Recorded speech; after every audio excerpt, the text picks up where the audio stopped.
everyone, Katrina here, and today I am with author, illustrator, nice guy, Rob Justus. How you doing? Hi, how are you?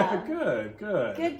Thanks for having me in to have a little chat. Thanks for coming into the house that you helped sell us. Oh, yeah. It looks amazing. I love it. Almost 2 years here right? now. Isn't that wild? Isn't that wild? That's crazy. Yeah. So Rob, you are an author, illustrator, nice guy. That's right. Of 5 books right now. Yeah. And how long have you been writing and illustrating books for? I started about 8 years ago to transition into becoming an author and illustrator because I had a completely different career beforehand. Right. So before I became an author, illustrator, nice guy, I was a market researcher, statistician, and focus group moderator. So, were you still a nice guy though?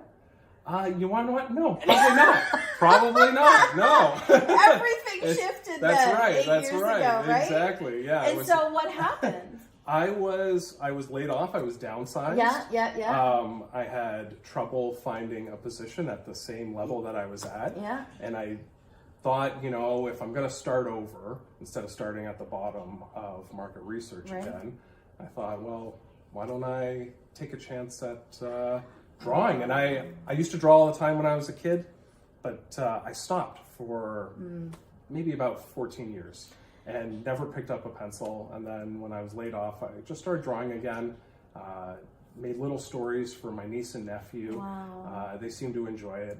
And then I said, why not take an actual stab at this and see what happens? Yeah. And now 5 books later. 5 books later, yeah, two more on the way. 2 more. You're contracted out for 2 more. That's right. So Death and Sparkles 2 should be out by the end of this year. Hopefully, check your local bookstores and online. And then I just got a contract for another picture book, which I can't really talk too much about. Right. Yeah. So you have a publisher, you've got an agent that that has been with you through this whole process. That's right. And so talk to me about your books themselves. My books are, I like to tell people that they aren't bedtime books. Okay. They're fun, entertaining reads. They're full of energy and life.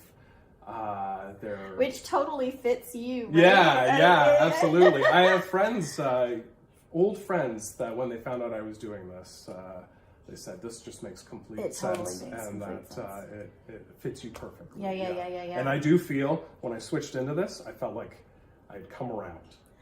Really? Yeah, and that this was what I was supposed to be doing. I mean, I worked on very serious stuff before, an office job and all that, and I got a lot of great knowledge that I've applied to this. Right. But this just, feels like home. Yeah, but it feels like home, and it is a ton of fun, and you get to totally create something. But there's a real seriousness to take a career, to have 5 published books with a contract out for 2 more published books. The vision that you have for the future, that implies a lot of seriousness combined with the creativity and the fun. Yeah, I mean, I work hard. But, and it's persistence. To be in the children's book industry, it's a marathon, not a race. True. A lot of people that I met at the beginning had great ideas, and they would be further along if they had stuck with it. So what do you think your secret sauce is then? Stubbornness. I'm a big dreamer. And well, you aren't just a dreamer. Sorry, I cut you off. Yeah. But you aren't just a dreamer. You're a dreamer who then makes it happen. You get it done. You go after it, right? Absolutely. Yeah, and I'm routine. So I set myself up to work and to work smart and do the best that I can in the time. I don't I pitch a lot of ideas. A lot of them don't work, so I learn to let go of some ideas. So a lot of people have a storybook idea, and that is their baby. But for me, I can move on from that if it's not working and rejig it for another time. So what are the ideas? What are the themes behind these books here? I mean, these ones are it's fun. But for Kid Coach, which came out right at the beginning of the pandemic. It's all about sportsmanship and being a good champion, a true champion. Yeah. Brave Enough is about overcoming fears. Has a little bit of a mental health lean towards it as well. And just, you know. I don't think that's a kid book. I think everyone right now. yeah, exactly. Death and Sparkles, which is my graphic novel, which I'm super proud of, has all sorts of funny themes in it. It has a little bit of climate change, talks a little bit about the effects of social media on everybody. Yeah, and this is the book that's most like me, I'd say, that I was able to really put myself into. And it's just a fun book, and I can't wait for the second one to come out. For sure. Yeah. And what's the age group, the age categories for the books? So for picture books, I'd say 3 or 4 years old. For the graphic novel, 8 to 12. Adults like it as well. I've met people at conventions that loved it. If you've worked in an office, you'll actually like this book as well. Right. There's a lot of funny humor about it. It's a good one for sure. Yeah. And the where do you see this all unfolding? What are some of your visions as you look forward? Man, let's see. World domination. I mean, high five on that. Yeah. I mean, I think I would love to keep releasing a book a year. Yeah. That's at the bare minimum. I always like working on a couple projects at the same time. Right. I've realized, as stressful as it can be, as fun as these books are, they can also be very, very stressful to work on. Right. I'd love to have a bestseller. Right.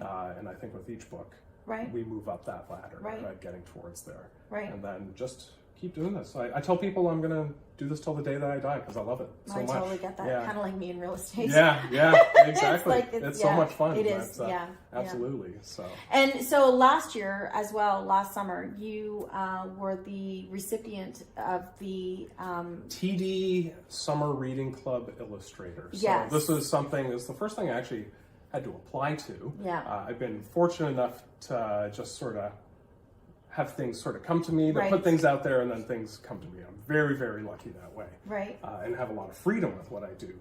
And a person that I worked with had mentioned to me that I could apply for this TD Summer Reading Club, which was a book reading program in libraries across Canada. Right. So my art was featured all across Canada in posters and bookmarks and stickers and pamphlets. Amazing. So if the people at home, if they had a young child, chances are they had probably seen some of my work. Right. Which is pretty cool. Right. Yeah. So totally. And cool. I got to talk to some young kids and give some drawing advice. That was so much fun. Yeah. Wow. Yeah, I had a great time doing that. So if people wanted to get copies of your books, Amazon, Octopus Books and the Glebe. You can probably find them at Perfect Books just off of Elgin. Right. And Chapters. You can find Death and Sparkles. The picture books might be a little bit more difficult to find. It's tough getting on shelves in there, but certain locations do have them for sure. But overall, Amazon would probably be a great place as well. Yeah, absolutely. Although, if you don't want to leave the house, support local. If you don't want to leave, I get that. But Octopus Books had a signing with me a couple years ago, and they were awesome. Yeah. It was so much fun. I just got to sit outside and talk to people that came by. It was all about Death and Sparkles. Perfect Books. I have a friend that orders from there all the time, and the owner delivers the books right to her. Wow. She orders online. So, that's I like that. That's some good business there. Very, very much so. Yeah. Well, Rob, thank you so much. And if you would like to get a copy of any of these books, then there are lots of opportunities for you to do that. All right. Take good care. Thanks, Rob. Hey, no problem. Bye, guys.